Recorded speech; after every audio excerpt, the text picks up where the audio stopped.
And It's relevant, it's Jen. relevant. And it'll be particularly relevant for Zan, I think, today. I know, Zan. I just saw on social when I was getting caught up after a week of CEO retreats and 4th of July holidays. Saw her book cover. It's gorgeous. Isn't it great? They did a It great job. is. It just makes me, it feels so peaceful. It just feels awesome. Yes. Yeah. Jen and I were talking. Today's topic is around book launch, book release. And so before we press play, we were like, this is relevant to everybody. And it's It also really relevant. is. I just, my latest podcast episode, I think it's this, yeah, it came out yesterday on the Empowered Author podcast, is also in alignment with this topic too. So if you want more details, you can visit that there. But anyways, Jen, how was your 4th? We got ice cream. Yay. And then I regretted it because it made my stomach hurt. That's right. You can't do dairy, can I you? really can't. I don't know why. Every once in a while, I'm like, but we realized we keep forgetting there's a Baskin Robbins actually like a mile and a half from our house. And we lived here 3.5 years and never visited it. And so I was telling the kids, I'm like, okay, we're not doing anything for the 4th. We're not going anywhere. Fireworks are illegal in most of California and certainly in our city. Oh, yeah. 100%. Yeah, because of the forest fires. Because of fires. People were shooting them off anyways. We had 2-3 fires last night. It was ridiculous. Oh my God. I got an alert on my phone at 12:30 that there was a evacuation. It wasn't our neighborhood. It was across the freeway. But I'm just like, people. Anyways, we weren't going anywhere. We were all very tired. And so I said, well, let's just go get ice cream. And so anyways, we went to Baskin Robbins and got ice cream. And they had my old favorite peanut butter and chocolate. And yeah, and then I had a stomach ache all night. So I'm like, this is why I don't need ice cream. I mean, I do find the coconut milk frozen dessert is okay. I mean, they have some, but it's definitely not the creamy like ice cream. It doesn't have as many flavors and stuff like that. So anyways, that's what I did for the 4th. And it was okay. Our house is still standing, thank goodness. Well, where we live, the city has limitations on fireworks, on the types of fireworks here. But in our city, right outside or our county, right outside the city, I don't think it has any limitations. Or if it does, it's not, as extreme. I mean, we live in Louisville. They have the largest firework display in all of North America in April, but it's over top of the river. And Thunder Over Louisville is beautiful. But anyways, I fell asleep early, Jen. I don't even know if fireworks went off. Well, that's the thing. I mean, at least out here, when we would go to fireworks shows and stuff as kids, they start at 9 o'clock because it's dark enough. But you go to the Midwest and they don't even start till after 10 because it doesn't get dark enough. Right. And so I remember when I lived in Grand Rapids, similar thing. They shot them off over the river. It was amazing. There was a hotel on the river and they had a bar at the top level. So you could go up there and have appetizers and drinks. And so a group of us would do this. And so the fireworks are bursting right outside the window. It was amazing. It was really, really fun to watch and very enjoyable. But again, a super late night. I mean, you wouldn't get home, by the time you got through traffic and everything, it would be like, midnight. So I've always learned to take the next day off because, especially there, where people could shoot fireworks off till 2 or 3 in the morning. Then you're getting up at 5:30 to try and go to work. That was not a good combination. No. So this is my official last day of vacation. Of course, I popped in today for this, but yes, well, I'm sure it's been lovely. I mean, when we chatted last week, I was beginning my CEO retreat, which is like a vacation from family. Client work. From client work and family. On the business instead of in the business. And there was a week before that, a really amazing opportunity fell in my lap. And I spent a good chunk of the CEO retreat getting prepped and ready for a women's retreat that myself and a co-author are going to be hosting in August. It's going to be so much. It is. And I'm excited, Jen. There's a limited number of spots on the retreat location. And when one person completes their registration, we'll be sold out of that part already. Nice. So we haven't even really done a good job of promoting it at the moment. That's awesome. that just goes to show you when you've hit on an idea that really resonates with people, then they're like, yes, I need this and I need to. So you clearly hit the right market with the right messaging and the right need right at the right time. So that's fantastic. Super, super fun. Super fun. Well, and because of the retreat, there was, found me going thrift shopping in this city too, Jen, and I found a mug and it's a new one. And it's, very cool. I love it. Huge and it's in my color palette. I love it. Well, I'm using my tin cup. You can see nice from my Laura Ingalls Wilder surveyor's house. It is a of course smaller you got one. cup. I'm so glad I got one. I've actually been looking. I have a hard time finding the tin ones. A lot of times they're ceramic and they look like they're tin. So anyways, I was very happy to have one. So I have iced tea in mine because it's already going to be 90 today. So it's already warm. Well, I've been using Good Earth sweet and spicy tea. Yes. Did you see the quote of the day? No. It gives me inspirational messages, although Facebook censored it the other day. Did you see that? I saw that, the Abraham Lincoln. They're like, Abraham Lincoln didn't say that. I'm like, it's a tea tag.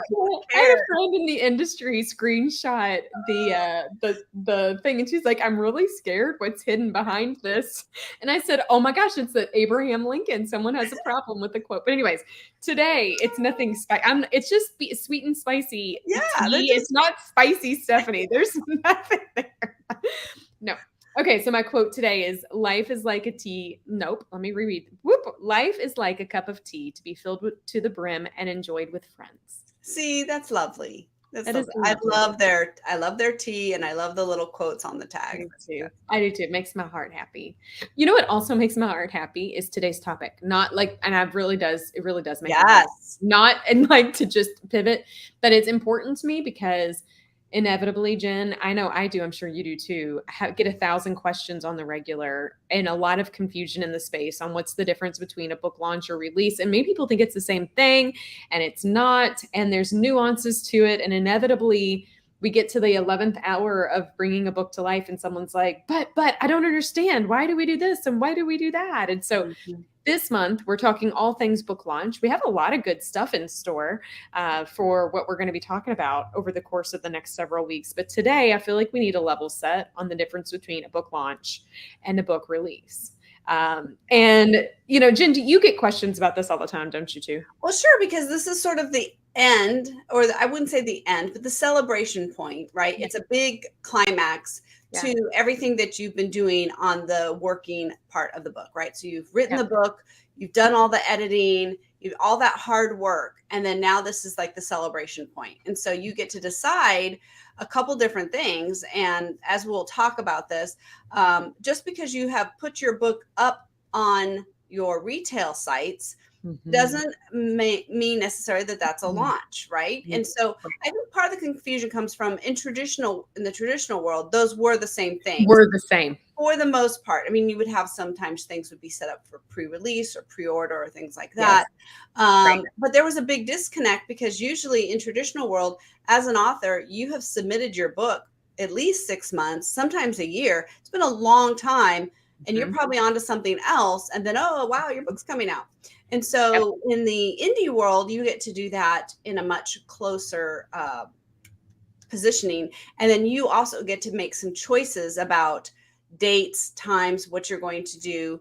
And if you're going to make release and launch similar near the same time, if you're going to do a relaunch later. So a lot of things that that can happen in that. And so I think that's where some of the confusion comes from.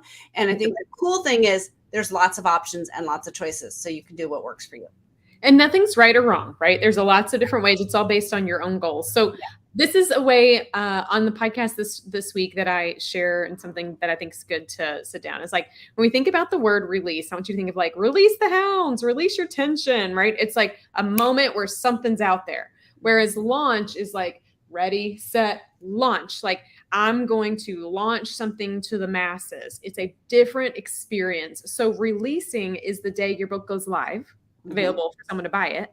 But that doesn't mean that has to be the day that you launch it. In fact, many times it's not. I mean, you want to really consider a couple of things to make sure that you're launching appropriately. Like your book could come out tomorrow, but if you're on vacation for 2 weeks, probably not smart for you to launch it because Right. you're going to be wanting to look at Amazon algorithm rankings and all of these crazy things. You're going to be wanting to answer questions, da, da, da, da. But sometimes you can release the book and nobody know, and Right. then use it as an ability for you to be prepared for a launch. So I think the biggest struggle, Jen, and I'll like highlight at a super high level this, but it's very intricate, is that if you want books in hand at your launch, you will need to release it Yeah. early. So Yeah. your release and launch True. cannot be the same day. Right. It's very true. And this is one of the things where people sort of get caught up in that is that, well, what happens, a lot of questions I get is, how do I have reviews up, so people will buy the book, right? Because you do this big launch, you're launching your book out to the whole world and you're bringing eyes to your page and there's no reviews on it. Most people are not going to go, they don't know you, they're not your friend or family or whatever. They're like, they're not going to take a risk. There's no social proof. And so having your release before your launch allows you to get your book out to people ahead of time and for them to put reviews up so that the day you do choose for your launch, it's already populated with these reviews. And then you've got the whole world going, oh, wow, these people already read it and they liked it. And so now it's not so risky for me. Yeah, it goes back to what are your book goals? Mm-hmm. And what I find is I like a launch to be synonymous with helping to get rankings and helping me ensure launch teams can help things run with it. But I also want to launch and hold the book. Like I want it in hand. I want to be able for if somebody wants a signed copy to not say, oh, wait a month. When I get my author copies in, I'll send you something. Right. Want it to be done at a time that is in alignment. So many times I'll set the pre-order up for the day. And usually the pre-order for me of the ebook will actually align with launch day. Right. But the paper release will happen earlier and I just don't tell anybody. And that's a really great tip to let people know is your ebook and your paperback can be different dates and they should be. I do the same thing. I set the paperback up early and that way, all of my and Amazon on Amazon, they don't consider the paperback to be the release. They consider the ebook to be the release date.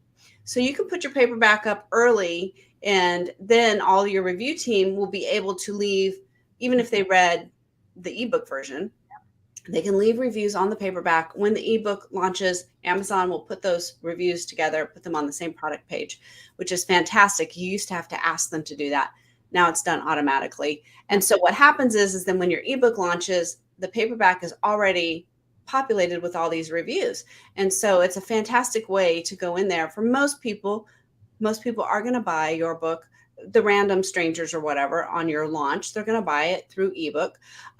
People will obviously want paperbacks too, but then the paperback's up early and you can order them.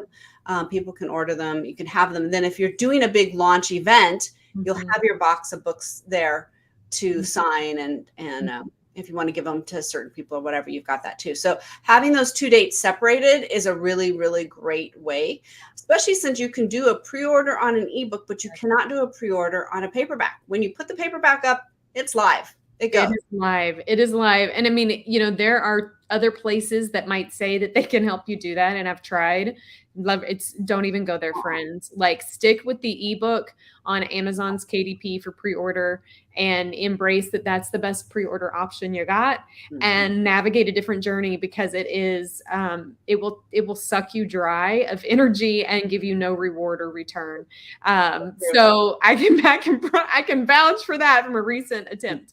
So yeah, I mean, I definitely want you to go in with an eyes wide open journey when we're talking about a book launch. So many people put energy into launching their books and they want it to be done the best possible way. And I think I want to release you from the feeling of perfect because there is no such thing ever of perfect, but definitely not in a book launch. And instead encourage you to see a book launch as the beginning, like ready, set, launch. The rocket launches, but it's not in outer space yet. It takes time for it to achieve its destination. So the launch should be where the energy, the fuel is ignited and the power begins and the energy is pushing. But to be and have an effective launch, it's not just a one-day journey. That's the beginning where you're laying the foundation for collaborations, for oodles of reviews, for bestseller statuses, for connections, and everything in between. And so see it as the beginning point, not the end. So true. It's really, really true. And I love you often say this, your book is not a banana, right? That it does not expire. And so you can actually do these kind of launch events at different times, right? Maybe there's something that ties into your book. Maybe there's an anniversary. Maybe there's some reason to really highlight your book. It's a great time to do another kind of launch activity again, where you're highlighting your book. And so this is not a one and done thing. I love the idea of thinking of it as a rocket with a mission. Right. So the goal with the rocket launch isn't just to launch this rocket. Oh, good. We're done. Yay. Right. It's to go do something. Right. It's to put a satellite up or do some experiments or do whatever. Right. It has a mission before it comes back. And so, again, that goes back to thinking about what are the goals you have for this book. Your bigger, especially for nonfiction, what is the bigger purpose of this book?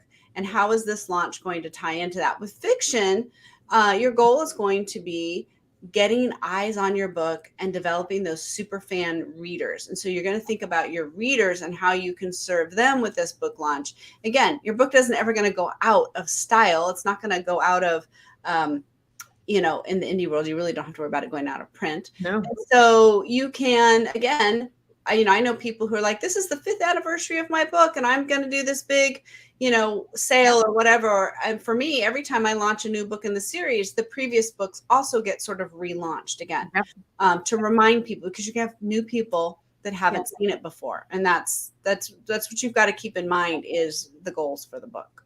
Another piece of advice outside of the fact that your book is not a banana, of course, I ate one for breakfast, Jen, so I'm glad that you mentioned that, is don't ever leave launch mode. So I had another author share that with me, and I thought, okay, so I don't want you to carry the stress. I want you to release the stress and the tension of launch mode, but I want you to carry forward that mission, because when you think of that, you never stop talking about your book. You never stop seeing an opportunity to talk. You don't forget to keep copies of your book in your car, but you don't forget to talk about it. You're sharing on social, you're sending emails, you're doing stuff, because you never know when someone will hit a crossroads and need your message or your book or your services or anything. And that's where the launch mode mentality comes in. It helps you to kind of keep moving forward to that mission, because the reality is many of us don't really know or haven't qualified or quantified exactly what success will look like. And so it could be, to change a person. Well, when you change a person, now your goal is to change another, right? And it just keeps kind of growing. It's that rippled effect of this impact I like to talk about. And a launch can help you do that effectively, as long as you realize that the launch is not a single day experience. It is beyond. The other thing I want to mention, you mentioned about a date. When you're thinking about a book release, and if you want to do a book release, if you want to launch I'm confusing myself. If you want to launch your book and you want to be poised for the best types of bestseller rankings, Tuesday, Wednesdays, and Thursdays are usually the best days, just FYI, from the industry, the research that I've done. But if you want to release your book on a day, like a pre-order be on the day where your book comes out, that's important to you. Just also make sure, if it's important to you and you're launching on that specific, if you're trying to connect some of those dots, just make sure you have time. My last book, I did it on my birthday, which was awesome, except everywhere we were going, I was looking on Amazon to see if we hit rankings. The book before that, I did it on my dad's birthday, which wasn't as big of a deal on my end, except we had, you just got to think about it. So it's beautiful to do it on those after the release and launch come out, but just give yourself grace and wiggle room, because inevitably you're going to want to take a nap from some of the work you're doing around the launch. Yeah, that's a really good thing to consider. What else are you going to have around that? And what things do you need to consider, and timing, all those kinds of things, energy management. If you're going to have a big launch party, like an in-person party, think about that, like all of the details that go in. Did you give yourself enough time? What other things do you have going on in your life? And those are really fun things to have. But a lot of authors are introverts. And so realize that while those can be fun, that can also drain your energy. And Yes. so think about that, right? Energy management. Are you going to really enjoy it? Or are you going to be like, well, I wish I'd never done this? Yeah. And then it's like having a baby and then you forget about it. Right. Right. Yeah. Yeah, no, definitely use it and do it in a way that celebrates the beautiful stuff that you've just accomplished. So I don't want you to get to that point and go, oh my gosh, I don't want to do this again. In the next couple of weeks, we'll talk about different elements, like, you know, the difference between a hard soft and a launch and a soft launch. Golly, a hard launch and a soft launch, a internal launch, an external launch, a in-person versus a virtual launch. You know, when should you launch? Well, we'll talk about all of these different things in a bit more depth. But today I just really wanted to make sure that you guys know when we're talking launch, that does not necessarily mean release. Right. They're very separate. They're separate things, which is really to your advantage. And thinking about that way, you've got 2 dates to really optimize. Again, like what we just said, like you might have a release and that's fine. But when you're thinking of a launch date and you have something that's going to take more energy, you can optimize what day that might work. For example, it might be best to have a release party on a Saturday, you know, because more people are available, but that's not a particularly optimal day to release your book, right? So you would want to maybe release it, you know, a week or so in advance, depending on what you're doing. But then you can set your party, your big launch doohickey at that time that makes the most sense. So separating those 2 things in your mind really can help you be a little bit more strategic about what you want to do and the things you want to accomplish, and gives you a little more flexibility and freedom as well. You're not really tied into just, you know, traditionally when I worked in traditional publishing, Tuesday was the first Tuesday of the month was our launch day. Was the best one. Yeah, that was the day we always launched books. If we had to push it, you know, we would tell people, okay, hey, this is launching in October. And we knew internally that was the first Tuesday of October. But because we said October, we had the whole month of Tuesdays if we needed it. And sometimes we took advantage of that. But in the indie world, you've got all sorts of flexibility and freedom. I will say, if you set up a pre-order with Amazon, they're pretty strict about that date. You can move it closer, but you can only get one chance to push it out. And so last fall, I had a book that was supposed to come out November 28th. I had set up for pre-order. And I thought, oh, this is going to November. Easy. It's going to be like, that's a year from now. It's going to be no problem. And then all sorts of things happened. I wrote my novel Blueprint signature course that took up a bunch of my writing time. I was really working hard to get that book done in time. Then I got COVID. And so I asked for a 30-day extension, and that's it. That's all they gave me was 30 days. And so it ended up releasing December 28th instead of November. Really, November 20th was not a good date. I never thought that was going to be my date. I thought I would move it earlier. I just picked it because it was far out. Sure. So when you're picking those pre-order dates for your release, realize, you know, give yourself a lot of time. Think of anything that could possibly go wrong. As we talked about, all the things that can happen. You know, my cover designer was in a bad accident, and, you know, so, you know, things like that happen, right? So you have something that happens in your production team where somebody gets sick, or somebody in your family gets sick, or you get sick. Things happen. And so when you're setting that date, kind of make it the worst possible. And then knowing you can always release it early if you need to, but you're not going to get a chance to push it out. So when you're thinking about dates, take that into consideration, because Amazon is not super flexible with those kinds of things. So you get one chance to put it out there. And so make sure that, otherwise, the other option is, if you miss your pre-order date, you lose all your pre-orders. Amazon will cancel it. You lose all those pre-orders, and you go to pre-order jail for a year, which means you cannot put a book up for pre-order for a year. And there's a lot of you don't want to do that. And the advantages of having a pre-order is you have a date, and you can, if you're going to book any kind of promotions or things like that, you have a date, you have a link you can give to people. You can start building some anticipation for that. People will always love it if they get the book earlier than later. And so there's a lot of advantages to having that ability. So that's, as we're talking about dates, really keep that in mind, that give yourself extra time.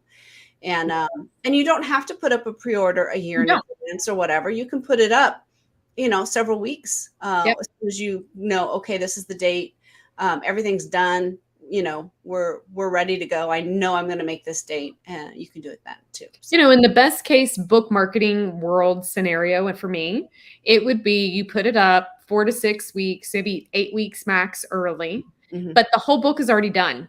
So like the manuscript's ready, the cover's ready, you've uploaded it, and you use that time to build energy with your launch team, get people going.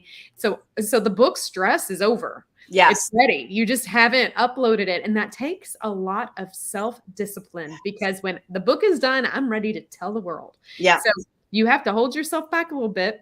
Yeah. And allow that. That would be best case in my world, because then and you've got it all set up. And to be honest, what you could do is you could set the ebook up for pre-order at that time and go ahead and submit the paperback, because then inevitably Amazon gets mad about something, and you need it. And every time you make an adjustment on the paperback, I've noticed it's about a week. Yeah. So it's a waiting game. It is the longest wait game of my life.